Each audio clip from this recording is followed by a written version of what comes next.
Amen. Amen.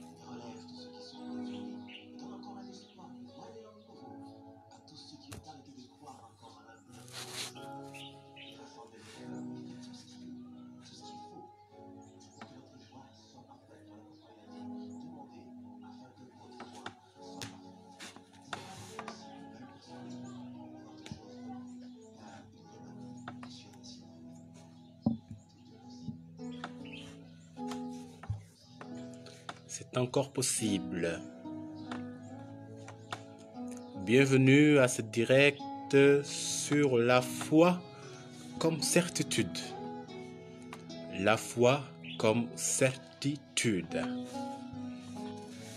Nous allons commencer par écouter ce beau chant qui fortifie en nous la foi, l'espérance, la charité. Toujours continuer de croire en Dieu, malgré ce qui nous arrive de douloureux, d'inattendu, de décevant. Toujours garder le cap de la foi.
Bienvenue à ceux qui sont déjà là.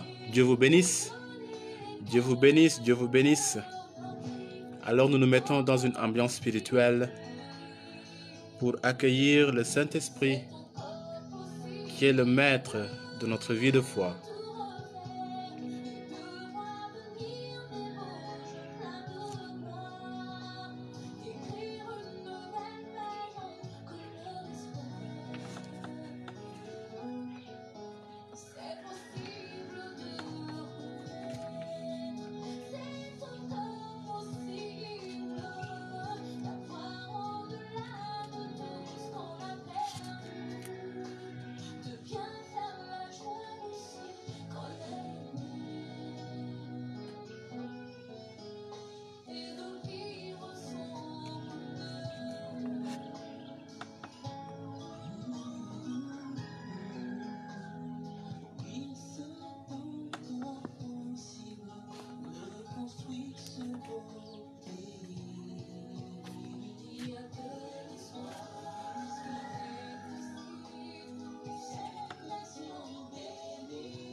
Amen.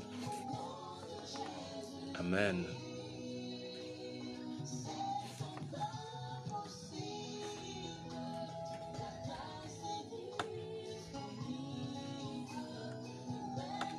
Bienvenue, bienvenue, bienvenue. Le Seigneur vous accueille. Soyez bénis. Soyez bénis. Ce soir, nous allons parler de la foi comme certitude. La foi comme certitude. Et maintenant, nous allons invoquer le Saint-Esprit à travers ce chant. Je vous invite à vous mettre en disposition d'accueil de sa présence. Avec le Veni Creator.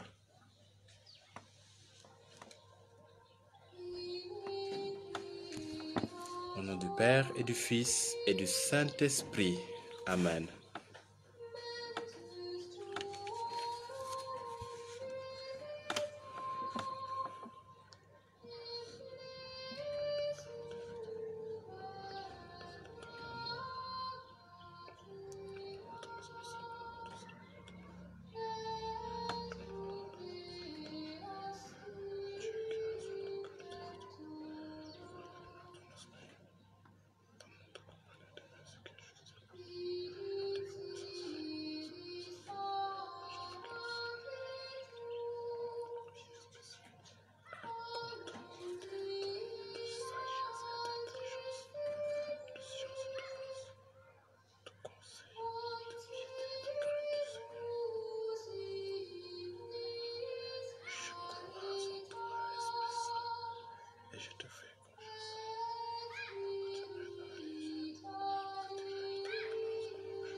Je suis que ton esprit saint. Et c'est toi qui me donnes le courage et la force de faire tout cela, sans toi. Sois avec moi, Esprit Saint. Garde-moi, manifeste-moi ta fidélité. Sois avec moi, Esprit Saint.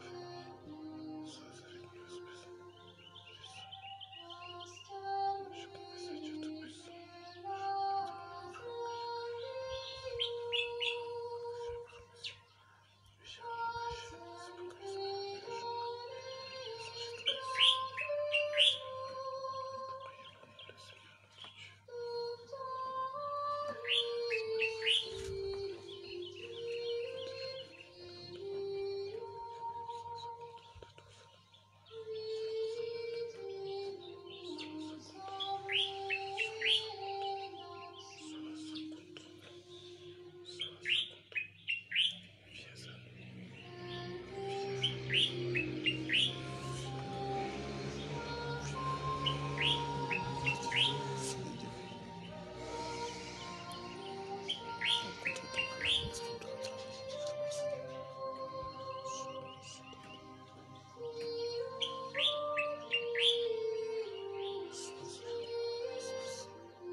Béni sois-tu, Esprit Saint.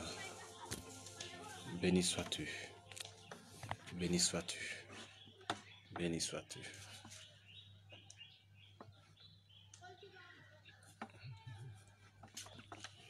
Bienvenue à tout le monde, bienvenue à tout le monde. Ravi de vous retrouver. Soyez bénis au nom de Jésus. Soyez bénis au nom de Jésus. Alors là, nous allons nous lancer. Comme je le disais au début, le Seigneur nous ressemble ce soir pour que nous discutions, que nous nous entretenions sur la foi comme certitude. Nous sommes dans le temps de l'Avent, un temps d'attente, un temps d'espérance. Et c'est le Seigneur qui est l'invité d'honneur, qui vient nous voir. Et pour bien l'accueillir, lui-même nous apprend à nous préparer dans la foi, à nous préparer dans l'espérance et à nous préparer aussi dans la charité. Ainsi, le temps de l'Avent est véritablement un temps d'entraînement pour nous. Nous avons choisi ce soir de parler de la foi comme certitude. Bien-aimés, la foi peut être associée à beaucoup d'autres réalités. La foi peut apparaître sous beaucoup d'angles, mais ce soir, nous choisissons de l'aborder sous l'angle de la certitude. Dans la parole de Dieu, voici la définition qui est donnée de la foi. En Hébreu au chapitre 11, à partir du verset 1er. Je cite ce qui est écrit dans le texte original grec. Estin depistis elpisomenon hypostasis pragmaton elenkos ou blepomenon, qui signifie la foi est une ferme assurance des choses que l'on espère, une démonstration de celles que l'on ne voit pas. La foi est une ferme assurance des choses que l'on espère, une démonstration de celles que l'on ne voit pas. D'une manière plus large, la foi est, et si vous avez de quoi écrire, vous pouvez noter cette définition, vraiment je vous le suggère. Je vous suggère aussi d'avoir des Bibles à côté de vous parce que nous allons lire des passages bibliques qui vont fonder nos arguments et nos paroles. Donc, de manière plus large, la foi est une vertu surnaturelle par laquelle nous croyons fermement toutes les vérités que Dieu nous a révélées. Non parce que la raison nous en a convaincus, mais parce que nous nous appuyons sur l'autorité de Dieu, qui nous révèle ce que nous devons croire, qui ne peut ni se tromper, ni nous tromper. Ainsi, pour avoir une définition, disons, globale de la foi, nous retenons ces 8 aspects. Je reprends.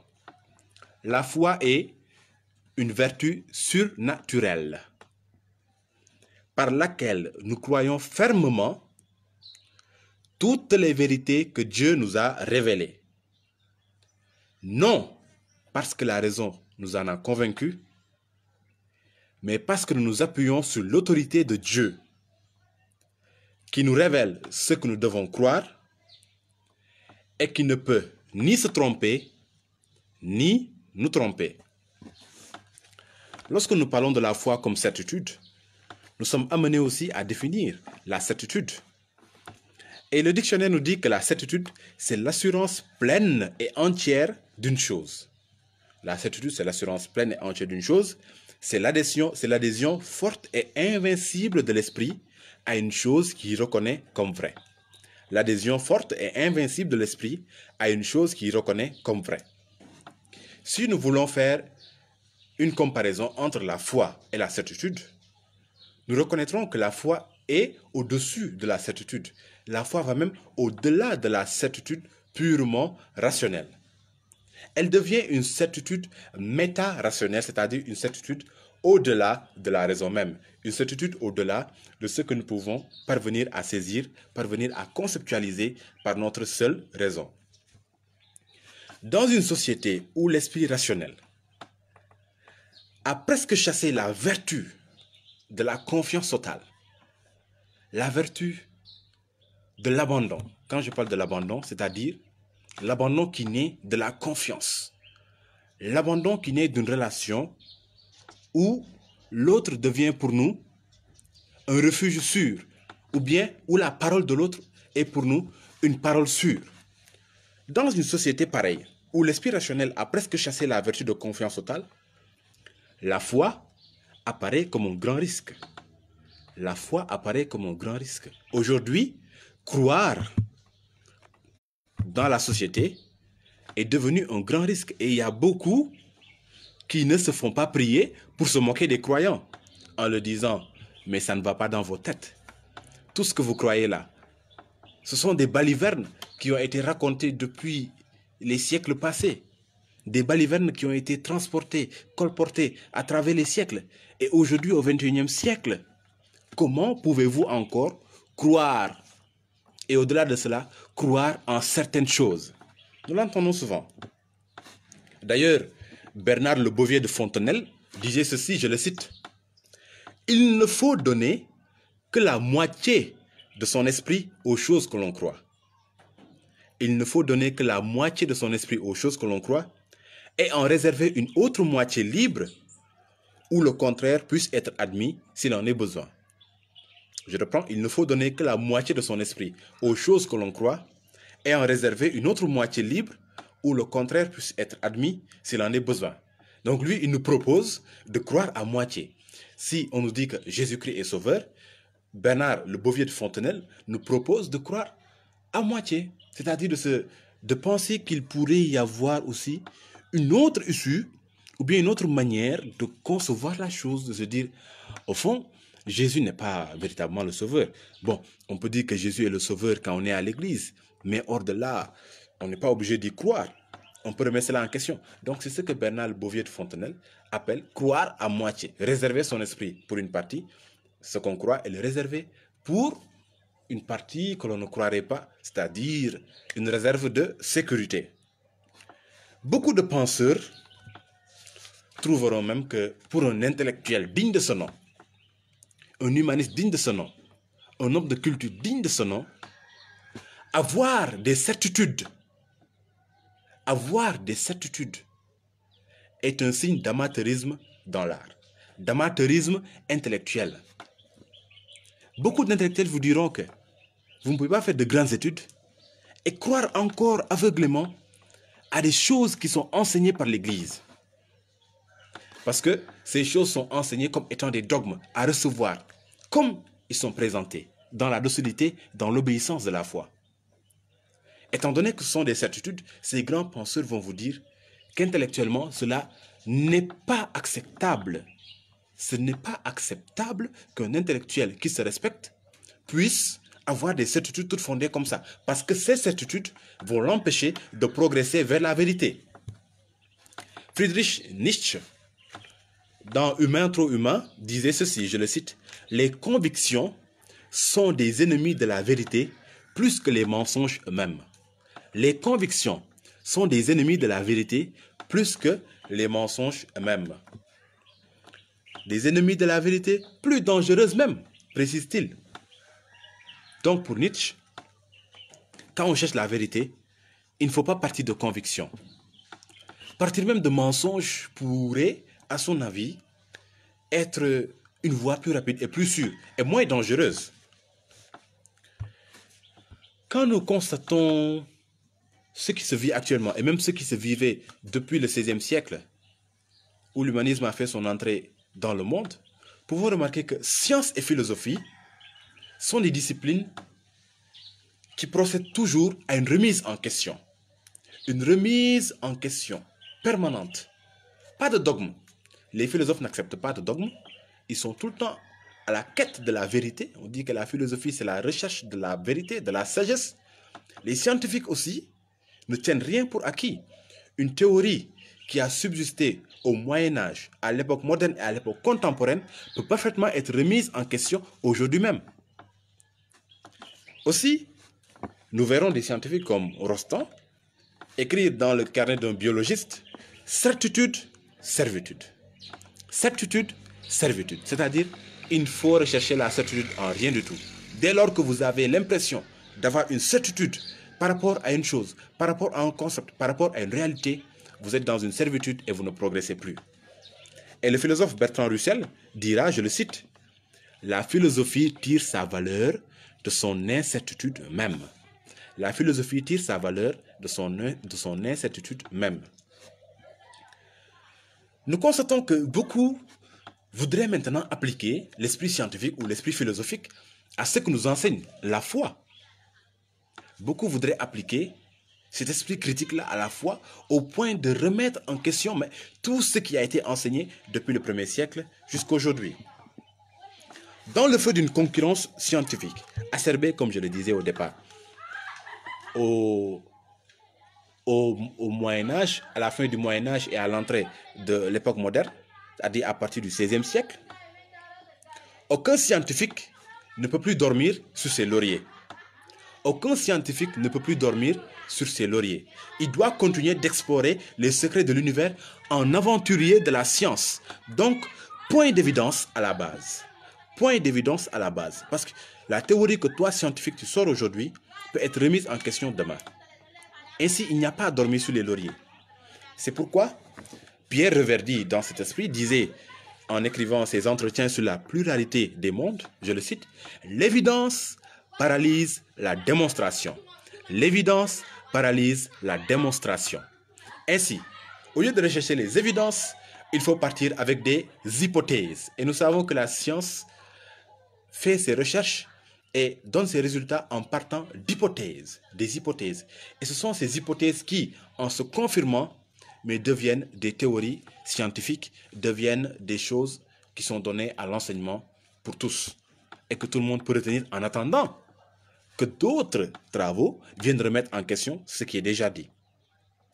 Aussi, considérant tout cela, l'on pourrait parler d'une expérience scientifique, d'une espérance scientifique. Et cette espérance n'est rien d'autre que l'espérance d'une science parfaite, mais qui ne se trouve pas sur cette terre. Eh oui, les scientifiques ont une espérance. Et l'espérance scientifique, c'est l'espérance d'une science parfaite qui ne se trouve pas sur cette terre. Cette terre où tout ce que l'on peut avoir, ce sont des hypothèses de travail qui peuvent être acceptées un certain temps, puis remises en question.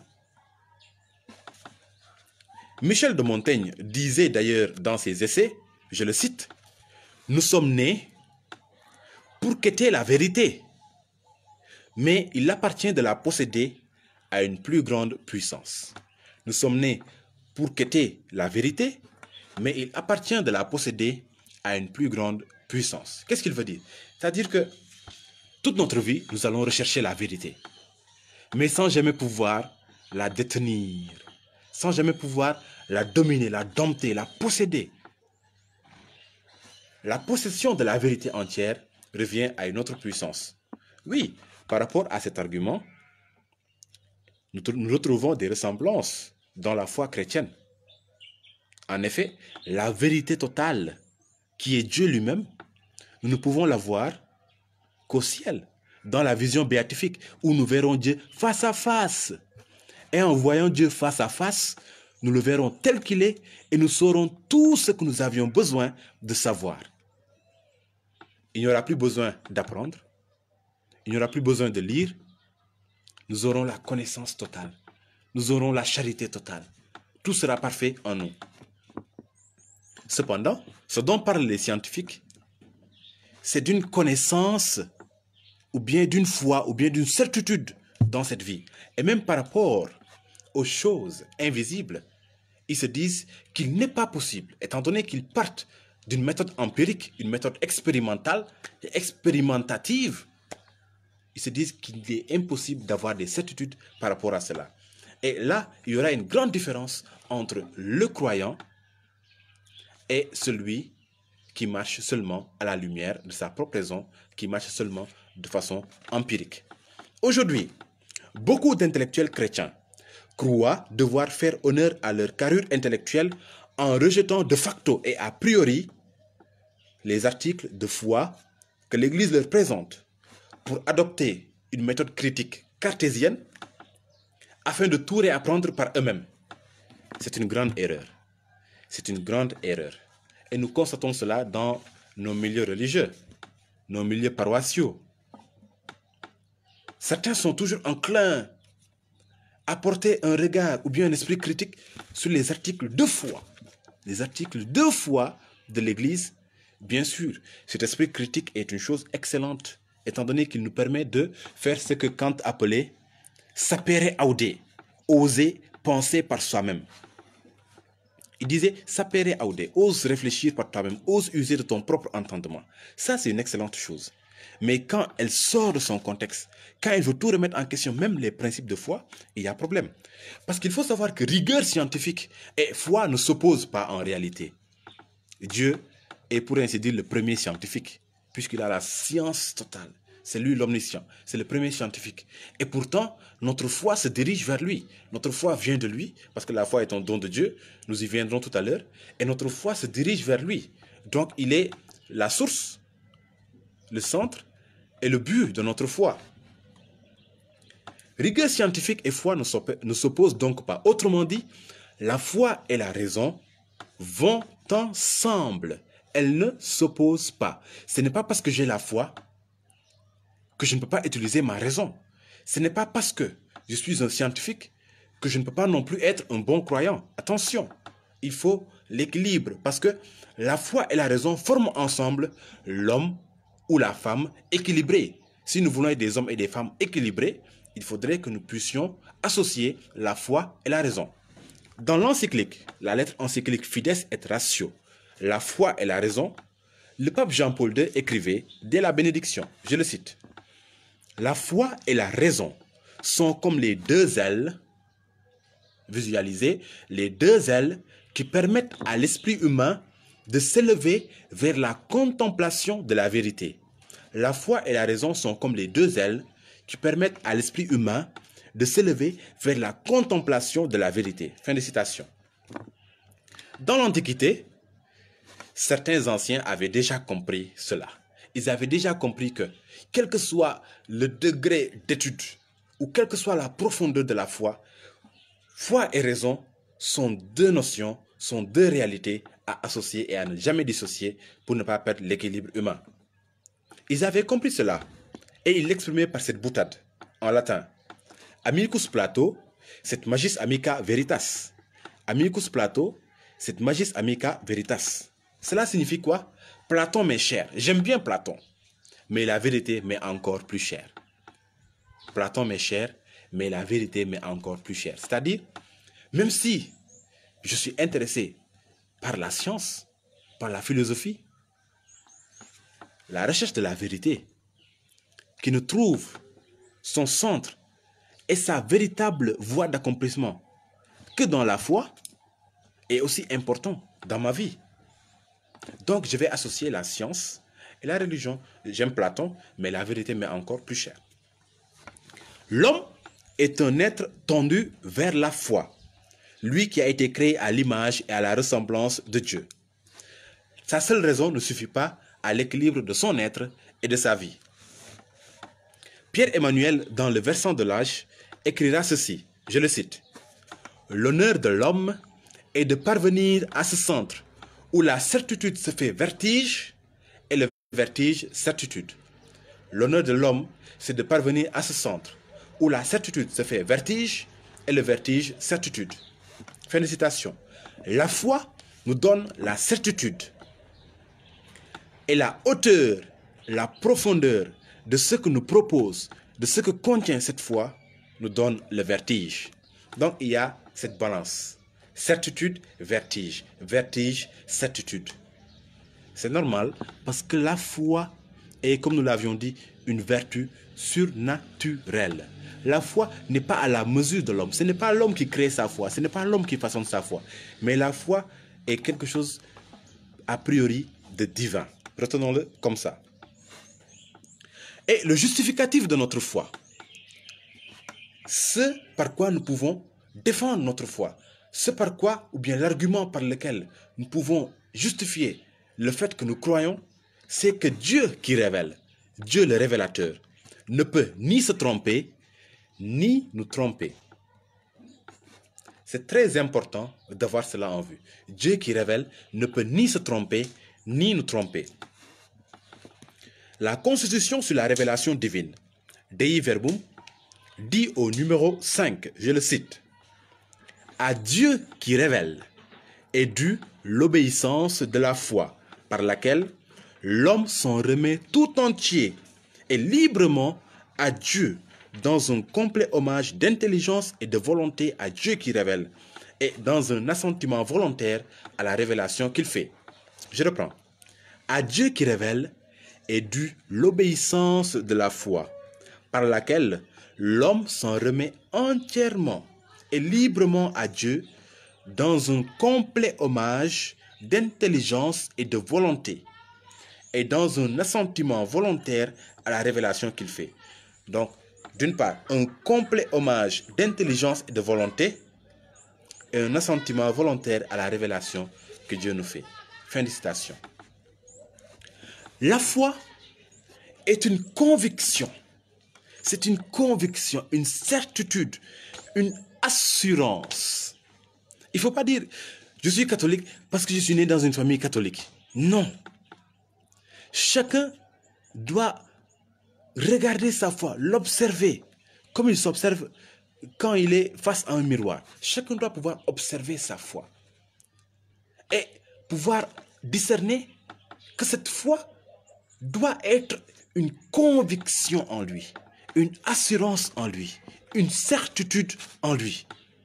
Il ne faut donc pas être chrétien par suivisme. Il ne faut pas être chrétien par mimétisme, par imitation ou par héritage. Non. On n'est pas chrétien par héritage. Nous le sommes par grâce. Et dans cette grâce, nous devons toujours chercher pourquoi nous sommes chrétiens. Nous devons toujours chercher à comprendre le pourquoi. Et chercher aussi à savoir comment nous pouvons de jour en jour devenir de meilleurs chrétiens. La foi est donc une conviction qui est fondée sur la parole de Dieu. Une conviction qui n'a pas de fondement solide ne peut pas être une conviction. Parce que d'un jour à l'autre, elle passe de conviction à déception. Elle passe de conviction à déception. Notre foi est une conviction fondée sur la parole de Dieu et sur toutes les vérités qu'il nous a révélées et fait connaître par son Église. La parole de Dieu est un rocher. La parole de Dieu est plus tranchante qu'une épée à double tranchant. Et Dieu lui-même est véridique.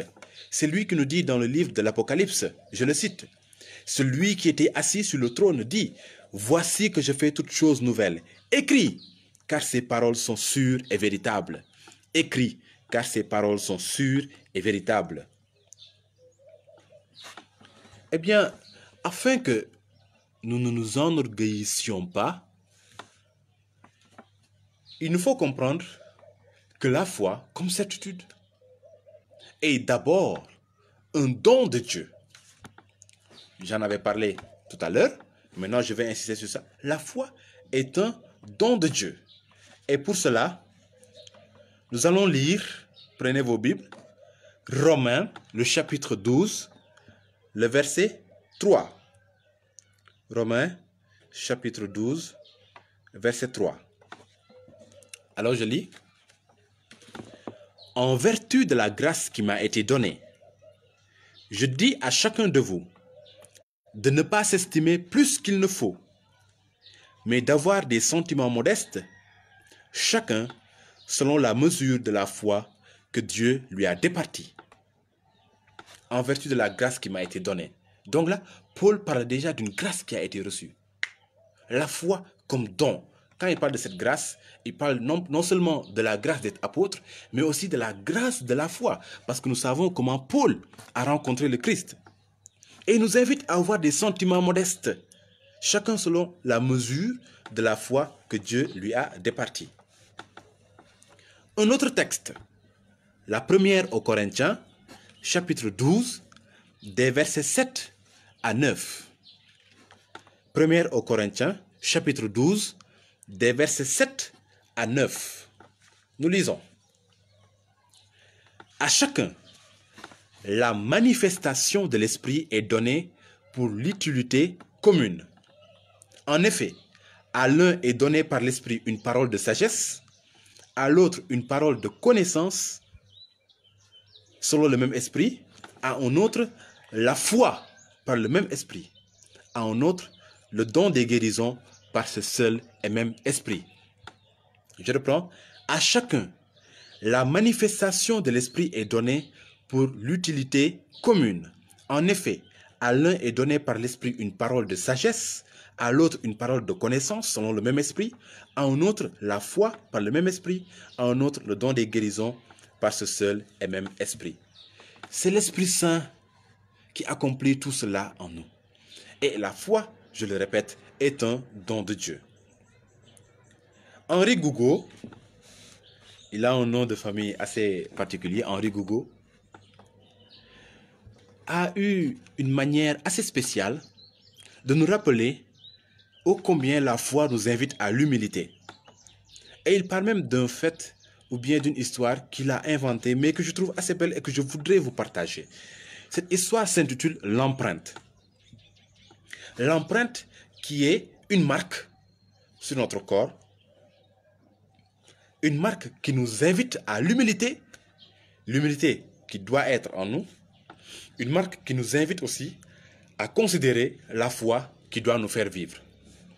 Alors, je vous invite à opérer un geste sur votre corps, c'est-à-dire à toucher ce petit creux qui se situe entre le nez et la bouche.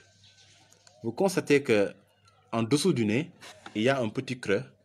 On dirait, comment cela va s'appeler? Je sais pas moi, un tunnel ou bien un canal ou bien, je sais pas moi, une digue. En tout cas, c'est là. Et Henri Gougaud part de là pour nous raconter cette histoire. Il dit ceci. Savez-vous pourquoi sur nos visages est un sillon creusé entre le bas du nez et le milieu des lèvres? Écoutez donc.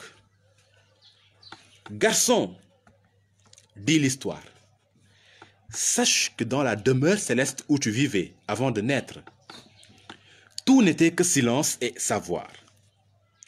Il fallut un jour la quitter. À l'heure juste, ton père d'en haut t'a dit « Va !» Il a ouvert la porte. Tu as découvert devant toi des chemins innombrables, des monts, des plaines, des villes et des forêts. Tu t'es effrayé, tu as gémi. Dans ce chaos furieux, comment vais-je survivre? Tu dois aller, a répondu ton père. Quelque chose te manque ici, qui est en bas. Il t'a serré sur sa poitrine. Tu as senti battre son cœur. Tu as pensé qu'il ne pouvait te chasser de sa bienheureuse maison. Tu lui as dit, tout ici est lumière et connaissance. Que me manque-t-il donc? Ton père a murmuré, la nuit, l'incertitude. Voilà ce qui te manque. Tu ne connaissais pas le sens de ces mots.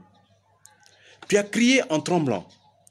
Qu'y a-t-il donc de si précieux dans le doute, dans les ténèbres, dans la nuit, dans l'incertitude? La foi que rien ne prouve, a répondu ton Père céleste. Le désir pur, la confiance ignorante. Pour l'atteindre, mon fils, il te faut oublier nos savoirs infinis. Il a souri, il a murmuré chut. Il a posé l'index au travers de sa bouche, afin que désormais, tu ne puisses plus dire ce que de toujours tu savais. Il a posé l'index au travers de ta bouche, afin que tu ne puisses plus dire ce que tu as toujours su. Il t'a poussé dehors. Tu es venu au monde. Enfant, regarde-toi. Entre le bas du nez et le milieu des lèvres est un sillon creusé. C'est là l'empreinte de son doigt. Henri Gougaud. Ainsi, chaque fois que nos mains, nos doigts passent sur cette empreinte, nous devrions nous rappeler que la foi est un don de Dieu et que nous devons l'accueillir dans l'humilité afin de mieux pouvoir la vivre. Bien-aimés, la foi et l'assurance qu'elle donne sont nécessaires et essentielles à notre vie. Tout être humain, et même les animaux, ont besoin de cette sécurité. Tout être vivant a besoin de sécurité. Même chez les animaux, vous allez trouver des manifestations de besoin de sécurité qui ressemblent un peu à ce qui se passe chez les humains. Mais puisque nous sommes des humains, nous parlons pour des humains, cette sécurité ou ce besoin de sécurité doit être placé en Dieu. Dans sa parole, Dieu nous dit en Proverbe 3, des versets 25 à 26, je le cite, « Ne redoute ni une terreur soudaine, ni une attaque de la part des méchants, car l'Éternel sera ton assurance. Il préservera ton pied de toute embûche. Ne redoute ni une terreur soudaine, ni une attaque de la part des méchants, car l'Éternel sera ton assurance, et il préservera ton pied de toute embûche. » Fin de citation. L'Éternel sera ton assurance. Notre sécurité est en Dieu. Notre sécurité est en l'Éternel. Et si Dieu est notre assurance, de quoi aurons-nous crainte? Si Dieu est notre refuge, où irons-nous nous réfugier ailleurs? Nous ne pouvons pas échapper à Dieu. Mais au contraire, nous pouvons échapper à nos ennemis en nous réfugiant chez Dieu. Donc Dieu est notre refuge le plus sûr. Et celui qui se réfugie à l'ombre du Très-Haut ne craint aucun mal. C'est ce que nous rappelle la parole de Dieu en Hébreux, chapitre 13, à partir du verset 6, qui dit ceci. C'est donc avec assurance que nous pouvons dire, le mot assurance revient, avec assurance que nous pouvons dire, le Seigneur est mon aide, je ne craindrai rien. Que peut me faire un homme? Le Seigneur est mon aide, je ne craindrai rien. Que peut me faire un homme? Dans une époque où les gens sont stressés, dans une époque où les gens sont tout le temps soucieux de savoir qui sont leurs ennemis, que font leurs ennemis, que pensent leurs ennemis, parce que vous savez qu'il y a des gens comme ça, ils sont tout le temps dans cette disposition de penser. Ils sont tout le temps focalisés sur leurs ennemis. Peut-être même qu'ils n'en ont pas, mais c'est une psychose en eux. Nous avons besoin dans un tel monde d'une assurance, et une assurance qui ne soit pas fondée sur du passager, sur de l'éphémère, mais qui soit fondée sur Dieu lui-même, qui ne peut ni se tromper, ni nous tromper, et qui est la citadelle imprenable. Ainsi, celui qui n'a pas la foi ne peut pas avoir l'assurance. Celui qui n'a pas la foi ne peut pas avoir l'assurance. Parfois, vous voyez des gens qui ne croient pas en Dieu, pour un petit chagrin d'amour, vous entendez qu'ils se sont suicidés. Eh bien oui, parce que c'est Dieu qui nous donne, par son esprit, la force de marcher chaque jour, même à travers les épreuves, même à travers les cercles de feu, même dans les difficultés les plus extrêmes. C'est la foi en Dieu qui nous permet d'avancer. Et si cette foi nous manque, nous n'avons plus d'assurance en cette vie. Nous sommes fragiles, nous sommes faibles, comme des délaissés qui ne savent pas nager au milieu de l'océan Atlantique. Celui qui n'a pas la foi ne peut pas se maintenir solide face aux adversités de cette vie. Celui qui n'a pas la foi ne peut pas tenir. Le prophète Isaïe avait annoncé la disparition du royaume du Nord, à condition que le peuple d'Israël fasse preuve d'une grande foi et manifeste cette foi à Yahvé. C'était une condition sine qua non. Manifester à Dieu une confiance indéfectible, une confiance inébranlable. Et Isaïe disait, si vous ne croyez pas, si vous n'avez pas la foi, vous ne vous maintiendrez pas. Isaïe chapitre 7, le verset 9. Si vous n'avez pas la foi, vous ne vous maintiendrez pas. La veuve de Sarepta ne s'est-elle pas maintenue grâce à sa foi? La parole nous dit que son stock était fini. Mais à la parole d'Élie, à la prophétie d'Élie, elle a accordé foi. Elle a fait un geste de foi. Elle est allée exécuter ce que le prophète Élie lui avait dit. Et c'est grâce à cela qu'elle s'est maintenue en vie. Parce que quand Isaïe dit, si vous n'avez pas la foi, vous ne maintiendrez pas, il y a aussi la dimension de se maintenir en vie. Et nous allons voir ça en avant. Sans la foi, on ne peut pas se maintenir en vie. Nous allons lire le passage de cette veuve de Sarepta qui peut nous édifier et nous rappeler que la foi est importante dans notre existence. Premier livre des Rois, chapitre 17, des versets 8 à 16.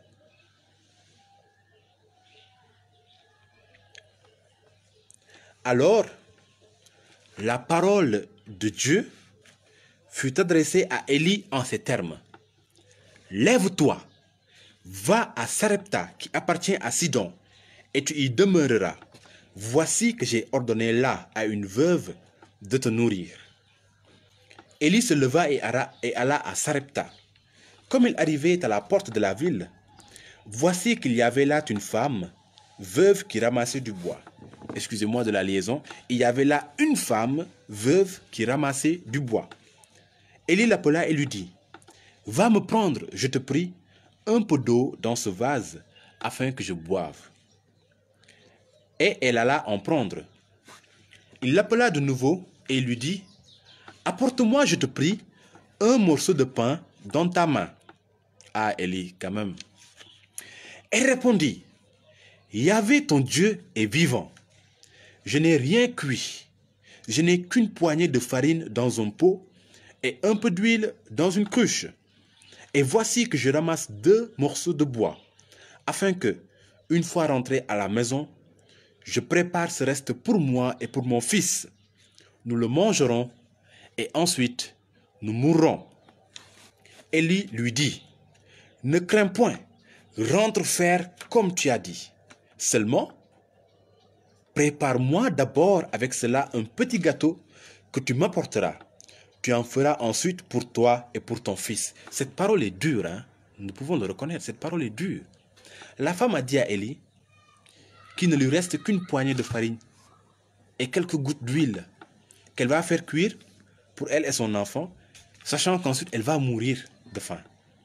Mais Élie, au lieu de demander à cette femme de cuire d'abord pour elle et pour son enfant, il lui demande de cuire pour lui d'abord, pour lui, et après cela, de penser à elle et à son enfant. C'est une parole dure.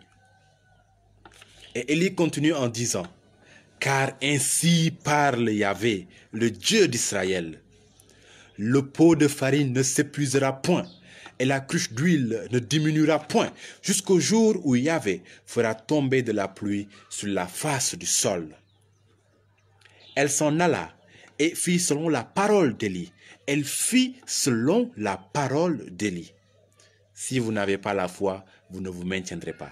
Et pendant longtemps, elle eut de quoi manger, elle et sa famille, ainsi qu'Élie.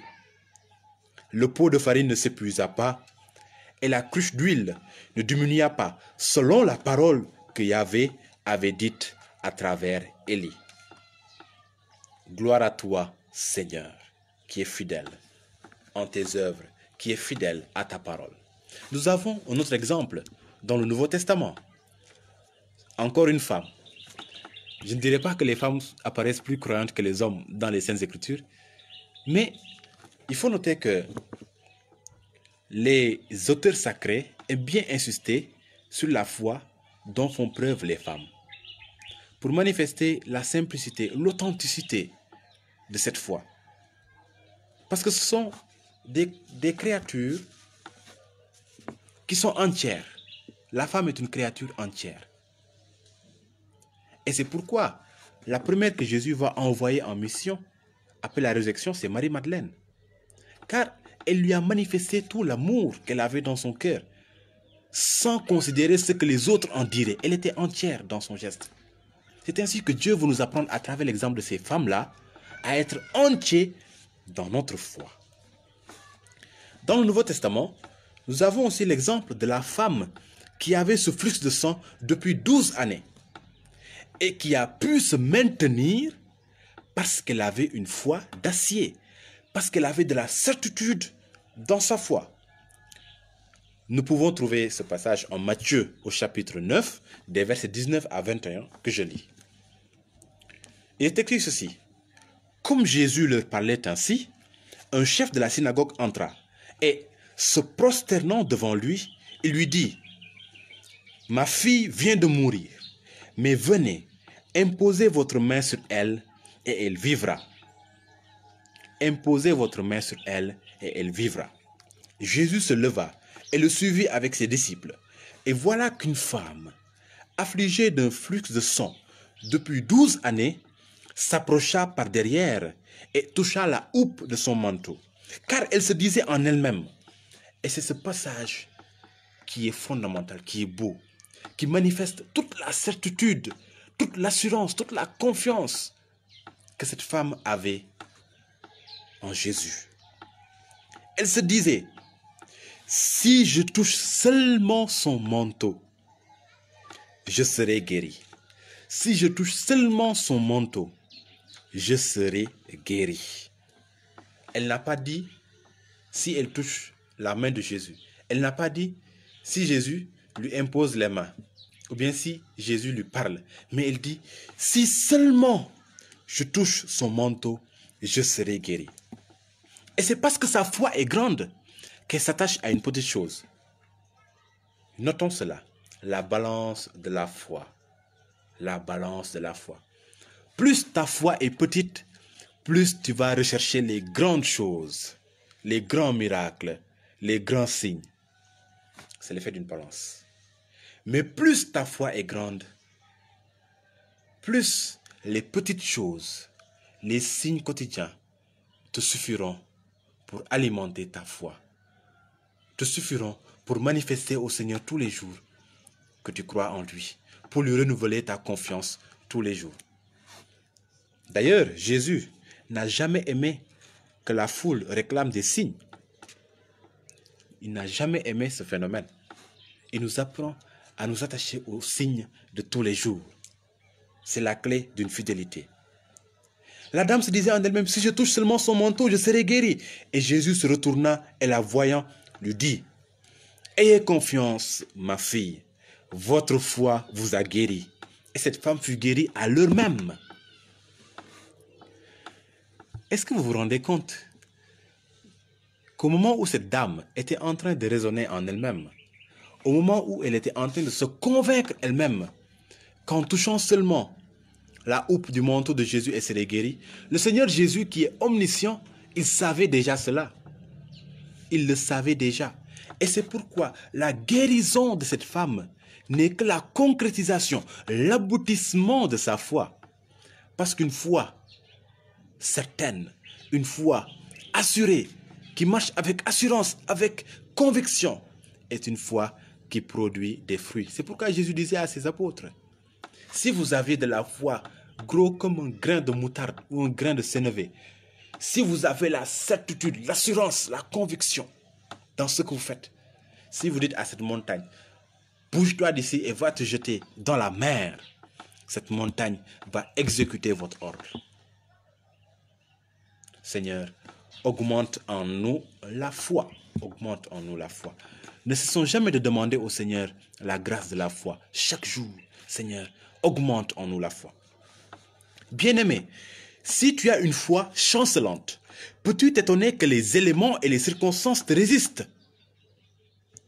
Si tu ne vis pas la foi comme une certitude, une conviction, une assurance indéfectible, mais que tu la vis comme un complexe, une honte devant les autres, une couverture démodée, une chose qui nous vient de l'Occident, une chose qui n'est pas propre à nous, un badigeon, une peinture.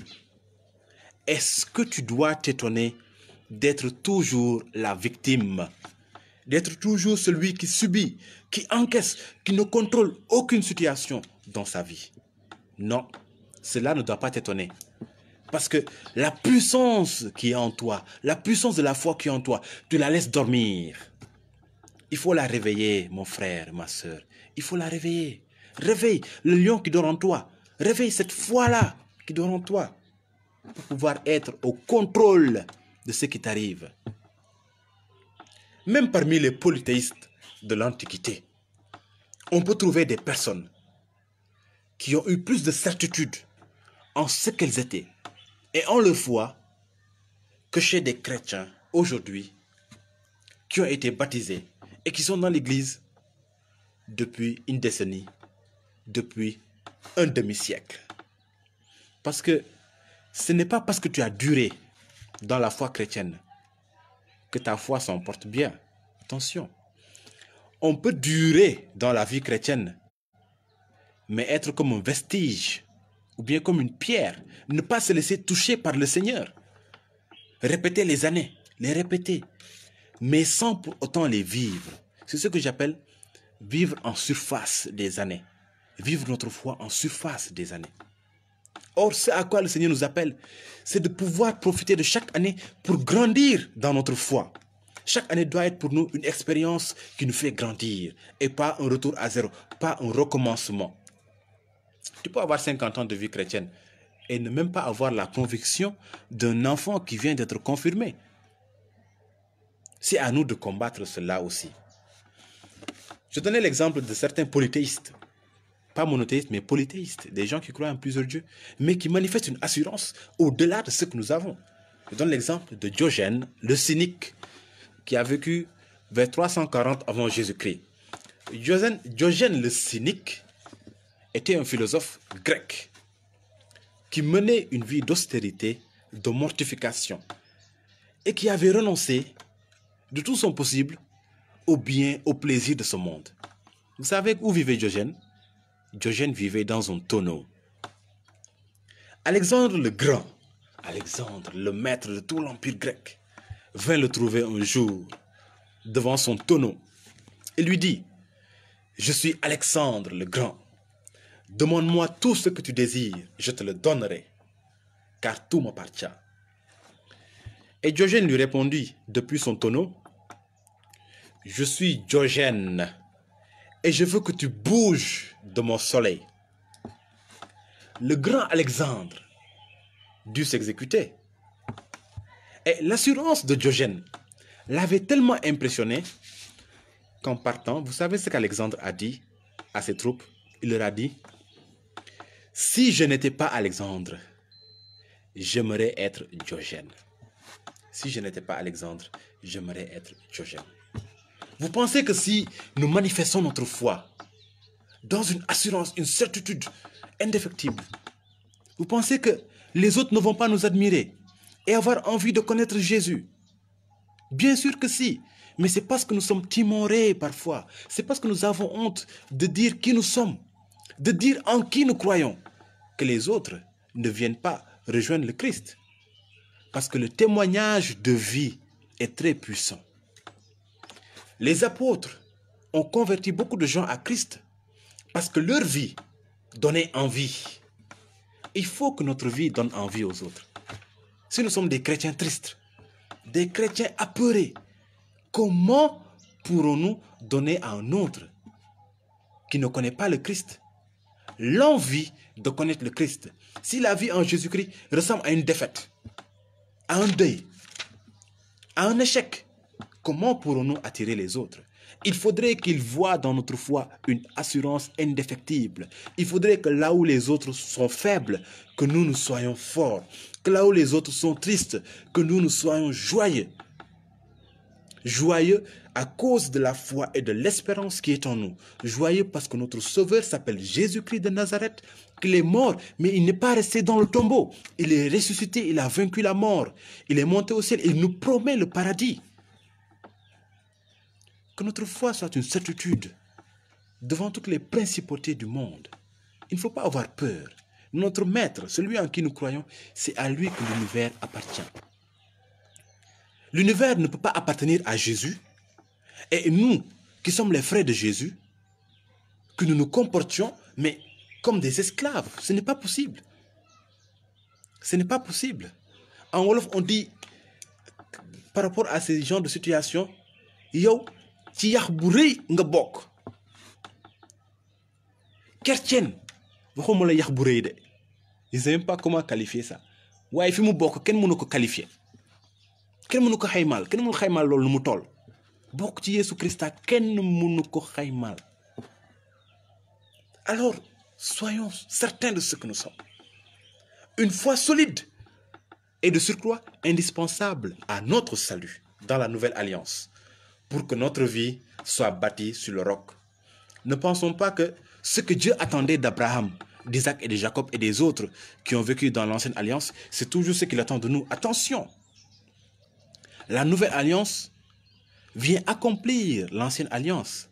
Et puisque nous avons eu une révélation plus parfaite, Dieu attend de nous un amour plus parfait. Nous allons lire un passage qui nous montre que notre vie, demandant à être bâtie sur le roc, une foi solide lui est indispensable. Matthieu, le chapitre 7, à partir du verset 24 jusqu'au verset 27. Je lis. Tout homme donc qui entend ces paroles que je viens de dire et les met en pratique sera comparé à un homme sage qui a bâti sa maison sur la pierre. C'est le symbole de la foi. La pluie est tombée, les torrents sont venus, les vents ont soufflé et se sont déchaînés contre cette maison. Elle n'a pas été renversée car elle était fondée sur la pierre. Notre foi, pour avoir de l'assurance, doit être fondée sur la pierre qu'est Jésus lui-même. Et il continue en disant, mais quiconque entend ces paroles que je dis et ne les met pas en pratique, c'est-à-dire ne vient pas à moi, n'accomplit pas ma volonté dans sa vie, sa volonté qui est que tous croient et soient sauvés, celui-là sera semblable à un insensé qui a bâti sa maison sur le sable. Le sable, c'est quoi? C'est le monde. Le sable, c'est les choses éphémères. La pluie est tombée, les torrents sont venus, les vents ont soufflé et ont battu cette maison. Elle a été renversée et grande a été sa ruine.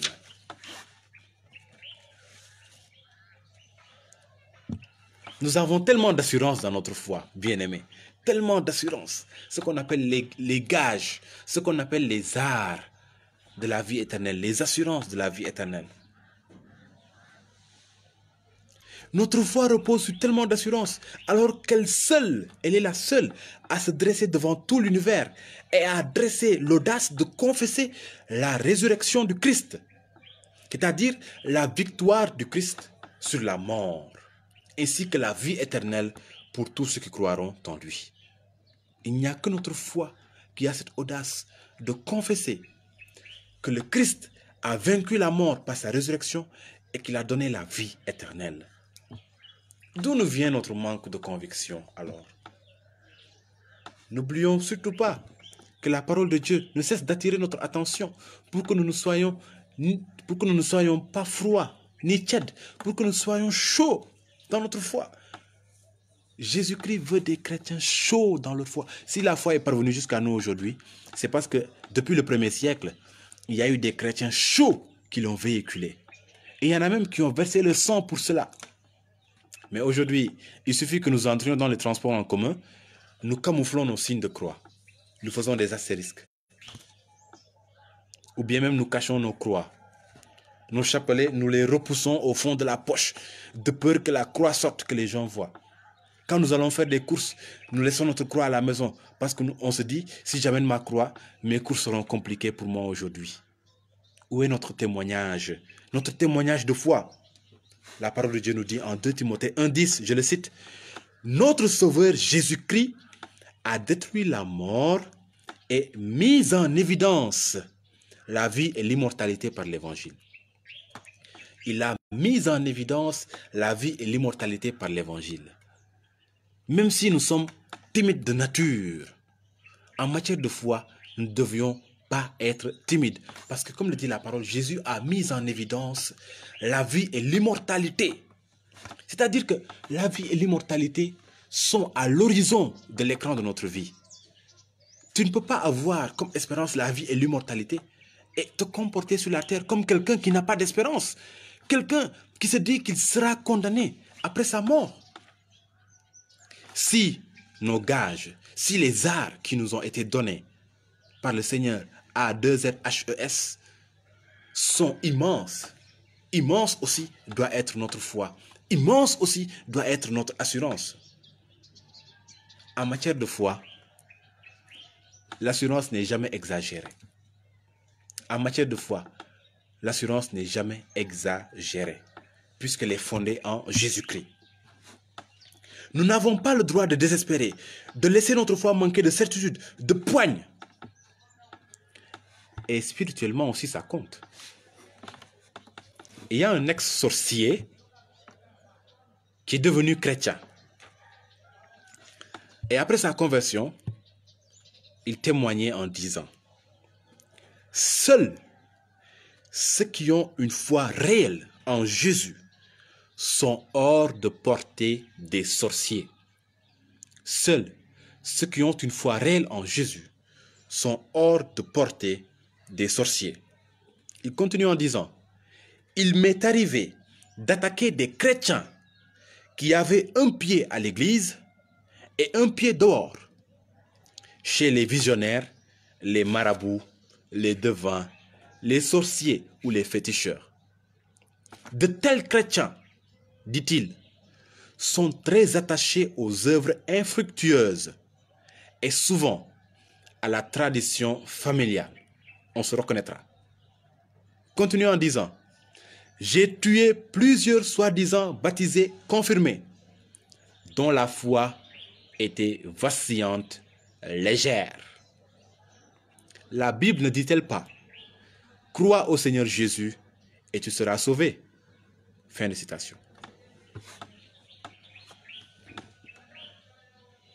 Il y va de notre intérêt ainsi de rechercher tous les jours à développer une foi assurée, une foi convaincue et convaincante. Ne soyons pas des suiveurs, soyons des meneurs. Cela ne veut pas dire que nous n'aurons pas des pasteurs, non.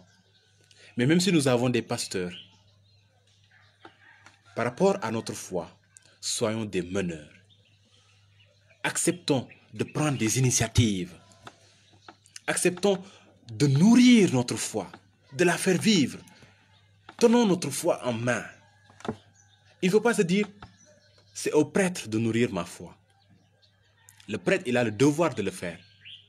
Mais toi aussi, tu as le devoir de nourrir ta foi, de la solidifier.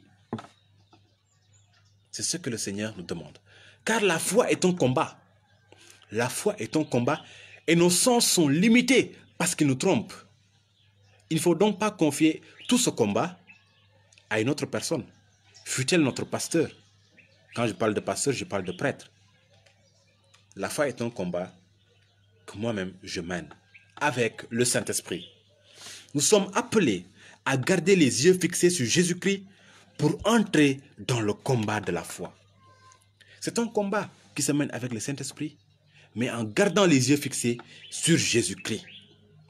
Attention à entrer dans le combat de la foi sans Jésus-Christ, c'est-à-dire sans le roc inébranlable. Car celui qui entre dans le combat de la foi, mais qui n'a pas Jésus-Christ à ses côtés, celui qui entre dans des débats de foi, celui qui entre dans des actions de foi, mais qui ne donne pas à Jésus-Christ le centre, va se retrouver du côté adverse. Et il faut faire attention à cela. Beaucoup, en cherchant à défendre la foi, sont tombés de côté. Beaucoup, en cherchant à manifester leur foi, mais sans la centrer en Jésus-Christ, sont tombés de notre côté. Attention. Face à la faiblesse de nos sens, que la ferveur de l'Esprit Saint et la puissance du Seigneur Jésus-Christ nous gardent et nous fortifient. Car la vérité se trouve au-delà des choses sensibles. Notre foi va toujours exiger de nous un effort qui dépasse la réalité sensible. Un effort métasensible. On va parler maintenant d'un effort métaphysique. Nos sens se trompent et même les philosophes en parlaient. Quand je vois à la messe le prêtre, au moment de la consécration, soulever l'hostie, mes yeux voient du pain, une rondelle blanche de pain. Mais ma foi me dit que c'est le Seigneur Jésus qui est réellement, véritablement et substantiellement présent en son corps et en son âme, en sa divinité et en son humanité. Et cela doit être une foi inébranlable en nous. Une foi que rien, ni aucune situation ne puisse arracher de nos cœurs. La vérité se trouve au-delà de ce que nos sens nous laissent voir. La vérité se trouve en Dieu. Elle ne fait que transparaître sur la création. Aussi voudrais-je vous partager une histoire intitulée « L'histoire du collier dans le lac ». Au fond d'un lac clair, comme du cristal, se trouvait un collier. Tout le monde pouvait le voir, et nombreux étaient ceux qui plongeaient pour essayer de le prendre, tellement le collier était beau. Mais jamais personne n'y arrivait. Dès que quelqu'un arrivait au fond, le collier disparaissait. Pourtant, du bord du lac, on voyait très bien le joli bijou. Un jour, comme un sage passait par là, les gens lui demandèrent conseil. Il regarda dans l'eau et dit: « Ce collier n'est pas au fond du lac. Ce que vous voyez n'en est que le reflet. » Les gens hochèrent la tête, mais ils n'en étaient pas si sûrs. Le sage leur montra sur la rive un arbre dont les branches se penchaient au-dessus de l'eau. À l'une des branches brillait un magnifique collier. Un oiseau l'avait trouvé et l'avait ensuite déposé là. Le sage leur dit encore ces mots: « Comme vous ne dirigez pas votre regard vers le haut, vous ne voyez que le reflet de ce qui est au-dessus de vous. Comme vous ne dirigez pas votre regard vers le haut, vous ne voyez que le reflet de ce qui se situe au-dessus de vous. » Quand le prêtre dit à la messe, « Sursum cordam », élevons nos cœurs. Cela signifie élevons nos cœurs pour la prière, mais aussi élevons nos cœurs par la foi. Car le mystère qui va s'accomplir n'est pas un mystère à la portée seulement de la raison, à la portée de nos sens, mais un mystère que nous cernons avec la foi qui est en nous. La foi comme certitude. Bien-aimés, dans notre cheminement spirituel, il est à comprendre et à retenir aussi qu'il y aura des pannes, évidemment. Il y aura des pannes, il y aura des crises, il y aura des moments d'incertitude. Même les saints sont passés par là. Même les apôtres sont passés par là. Lors de la passion de notre Seigneur Jésus-Christ. Des moments d'incertitude, des moments de perte totale, de repère. En spiritualité, on appelle cela la nuit des sens. La nuit des sens. Et Sainte Sœur Faustine, l'apôtre de la miséricorde divine, a vécu cela. Elle raconte, je le cite, ou je la cite, « Les vérités de la foi devenaient incompréhensibles pour moi. » Certains vont se retrouver. « Mon âme était tourmentée et ne trouvait de satisfaction nulle part. À un certain moment, l'idée que j'étais rejeté de Dieu s'empara de moi. Cette pensée affreuse me poursuivit au point que je crus agoniser de douleur. Quand j'ai parlé de cela à la chère mère maîtresse, elle me répondit: « Sachez, ma sœur, que Dieu vous prédestine à une grande sainteté. C'est un signe qu'il veut vous avoir tout près de lui.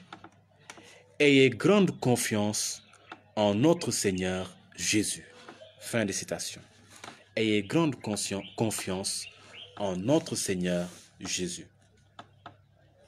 Il faut comprendre que Dieu est capable de créer le manque spirituel ou bien le vide spirituel en nous et de permettre certaines difficultés dans notre vie spirituelle.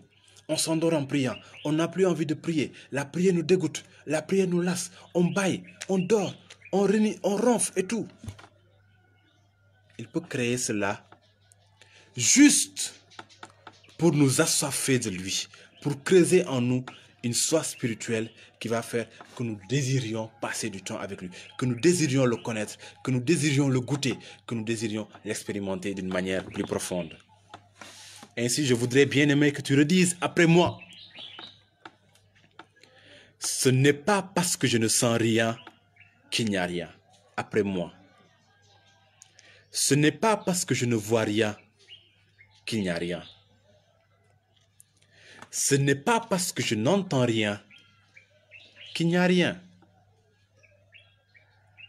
Que la foi profonde nous donne de comprendre cela. Même si nos sens ne détectent rien, les effets sont là. À la consécration, même si nos yeux ne voient pas de chair ensanglantée, les effets sont là. Celui qui communie en état de grâce bénéficie de tous les mérites de notre Seigneur Jésus-Christ et jouit déjà de la vie éternelle. Nos sens nous trompent, ils sont fragiles, ils sont faibles, ils ne sont pas fiables. Nous pouvons simplement partir des éléments naturels, sensibles. Je donne l'exemple de ce que l'on appelle scientifiquement la lumière noire. Je ne sais pas si vous en avez déjà entendu parler. La lumière noire. La lumière noire désigne des radiations ultraviolettes dont le rayonnement est presque invisible à l'œil humain. La lumière noire désigne des radiations ultraviolettes dont le rayonnement est quasiment invisible à l'œil humain. C'est-à-dire que l'œil humain ne peut pas détecter cette lumière noire. Mais le physicien Robert Williams Wood va démontrer son existence et ses effets, surtout à partir des effets, car les radiations de la lumière noire suscitent la fluorescence d'objets fixes ou mobiles. C'est-à-dire que quand nous allions en soirée Tamboy, ou quand vous allez en discothèque, vous vous rendez compte que lorsque vous entrez parfois dans certaines salles, vos habits prennent une autre couleur. Vous avez l'impression que vos habits s'allument ou s'illuminent. Surtout si ce sont des habits blancs ou roses ou d'une autre couleur. Ils deviennent fluorescents. Et ce n'est pas parce qu'une lumière est venue taper sur l'habit, mais l'habit en tant que tel, il prend soudain une autre couleur. Ainsi, on ne voit pas la lumière noire, mais on voit son effet de fluorescence que provoquent ces radiations. C'est cette lumière qui rend ces habits fluorescents. C'est ainsi que nos sens n'ont pas toujours besoin de percevoir avant que nous ne fassions un acte de foi. C'est pourquoi Saint Augustin dit « Je crois d'abord pour comprendre ». Et il nous conseille cela. Crois d'abord, puis tu comprendras. La foi précède, la compréhension suit. Nous ne pouvons pas attendre de comprendre pour croire, sinon nous ne croirons jamais. Nous ne pouvons pas attendre d'avoir la certitude de la raison pour croire, mais nous devons croire afin d'avoir la certitude de la raison. Par ailleurs, par rapport aux difficultés toujours, il faut savoir qu'au dernier moment de notre vie, notre plus grand ennemi sur cette terre, après nous avoir tenté pendant toute notre existence, va poser des assauts ultimes. C'est-à-dire qu'il va nous assaillir, il va faire ce qu'on appelle les dernières attaques. Et il risque de nous attaquer fortement. Parce que beaucoup ont vécu cette expérience. Au moment de mourir, ils sont assaillis de manière violente, surtout par rapport à la foi. Ils traversent des épreuves, des souffrances physiques qui les amènent presque à douter de l'existence de Dieu et qui les amènent presque à nier l'existence d'un Dieu miséricordieux et amoureux. Le père Gaspard Haywood avait vécu ces situations.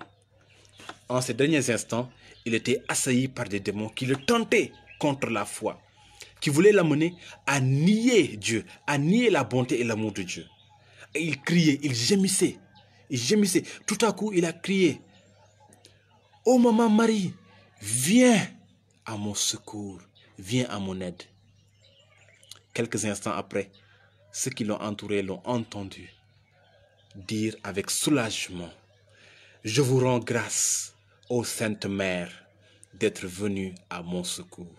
Je vous rends grâce, ô Sainte Mère, d'être venue à mon secours. » Oui, Marie était venue le délivrer des démons.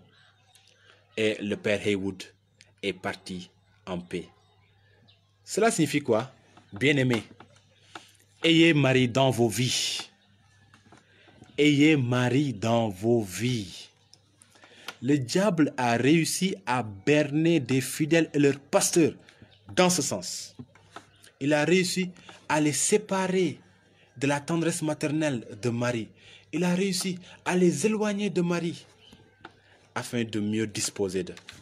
Parce que dans le livre de la Genèse, au chapitre 3, Dieu a bien dit qu'il y aurait une hostilité entre la femme et le serpent.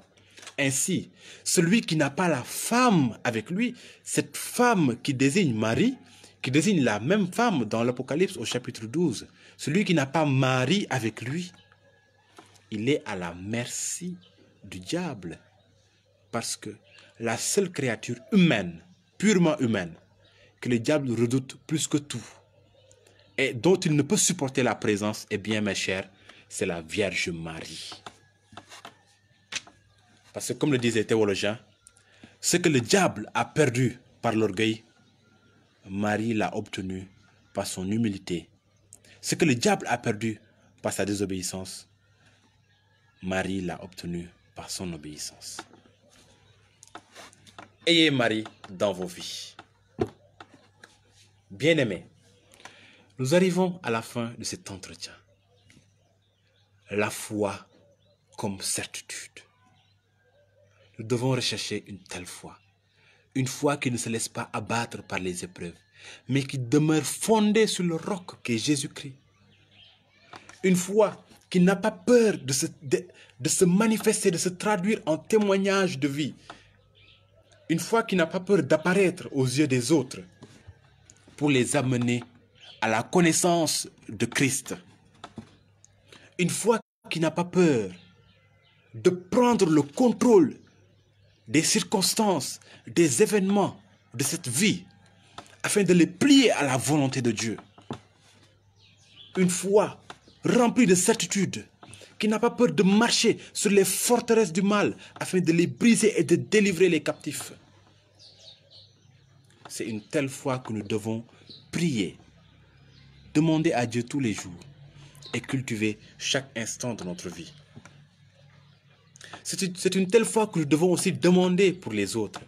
Car, bien-aimé, celui qui n'a pas la foi connaît Dieu moins bien et naturellement lui manifeste moins d'amour.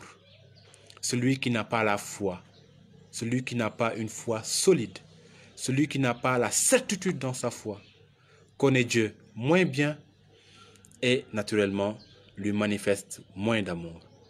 Or, comme le disait Saint Jean de la Croix, au soir de notre vie, nous serons jugés sur l'amour. L'amour vit aussi de la foi. Et la foi devient fervente grâce à l'amour. Que notre foi soit d'une assurance et d'une certitude à rendre Dieu heureux et fier de nous, bien-aimés. Et que notre foi soit d'une assurance et d'une certitude à donner aux autres, à donner aux autres, à donner aux autres l'envie de rencontrer le Christ, de l'accepter comme le sauveur personnel et de lui offrir leur vie. Que Dieu vous bénisse. Et maintenant, nous allons prier ensemble pour clôturer cet entretien sur la foi comme certitude.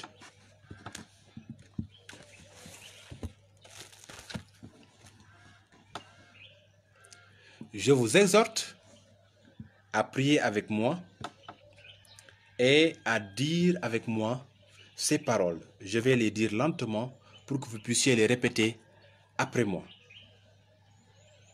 Que Dieu vous bénisse abondamment. Qu'il bénisse vos familles. Qu'il bénisse tous vos projets. Qu'il vous garde du désespoir qui détruit. Qu'il vous rende affermis dans la foi. Qu'il vous enracine en lui-même. Sans lui, nous ne pouvons rien faire. Et sans lui, notre vie n'a pas de sens. Mais si nous lui demandons, comme les apôtres, d'augmenter en nous la foi, il va nous exaucer. Parce que quand notre foi devient lumineuse, elle est capable de transformer non seulement notre vie, mais la vie de tout ce qui nous entoure. Ainsi, nous allons dire cette prière avec foi, avec confiance, avec conviction, avec assurance. Porter aussi en prière tout ce que nous avons dans notre cœur. porter en prière tous ceux pour qui nous avons de l'affection. Prions.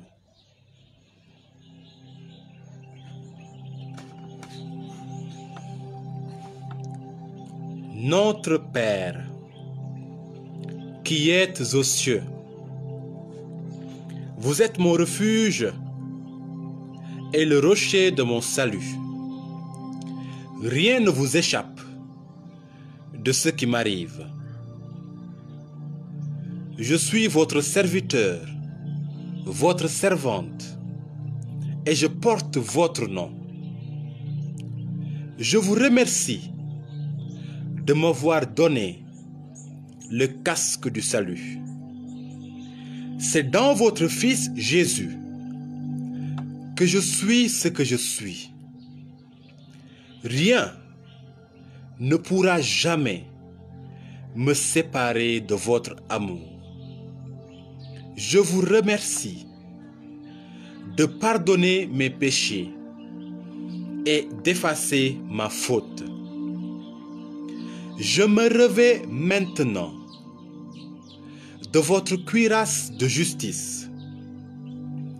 Que l'Esprit Saint scrute et mette au grand jour toute stratégie de ténèbres dirigée contre moi.